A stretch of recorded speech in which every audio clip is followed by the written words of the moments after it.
మిథిలాపురి ఊడ కాలనీలో మద్యం దుకాణం వద్దంటూ స్థానికులు గురువారం నిరసన తెలిపారు. హౌసింగ్ స్కీమ్ వెల్ఫేర్ అసోసియేషన్ అధ్యక్షుడు వెంకట్రావు ఆధ్వర్యంలో ధర్నా చేశారు.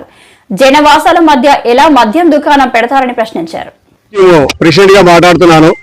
గత 30 సంవత్సరాలుగా మా కాలనీ ఏర్పడ్డది. ఇప్పుడు కూడా ఇక్కడ ఈ కాలనీలో వైన్ షాప్ లేదు.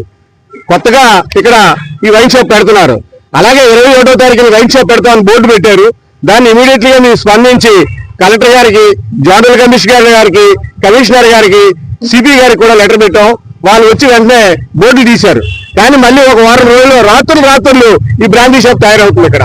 కావున నువ్వు అందరూ వ్యతిరేకిస్తున్నావు. ఇక్కడ ఏంటంటే దగ్గరలో బస్ స్టాప్, ఉదయం ఆడవాళ్ళు విశాఖపట్నం వెళ్ళి బట్టల షాపులో పనిచేసి అక్కడ పనిచేసి రాత్రి 10 గంటలప్పుడు దిగుతున్నారు.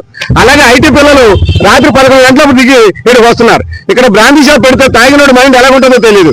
ఆడపిల్లలకి సెక్యూరిటీ లేదు. తర్వాత దగ్గరలో బడి, దగ్గరలో బ్యాంకులు, హాస్పిటల్స్, ఇంత ఎక్విప్మెంట్ ఉన్న దగ్గర జనాలు రోజుకి ఇది మా నడ్డానికే ఖాళీ ప్లేస్ లో ఇక్కడ బ్రాండీ షాప్ పెట్టడం మాకు చాలా ఇదిగా ఉంది, బాధగా ఉంది. కానీ ఇక్కడ బ్రాండీ షాప్ పెట్టడం మాకు ఎవరికి కూడా, మా కాలనీ ప్రజలు ఎవరికి కూడా ఎటువంటి ఇష్టం లేదు.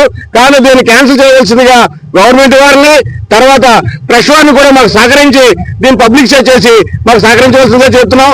ఇక్కడ బ్రాండీ షాప్ పెట్టడానికి వీల్లేదు.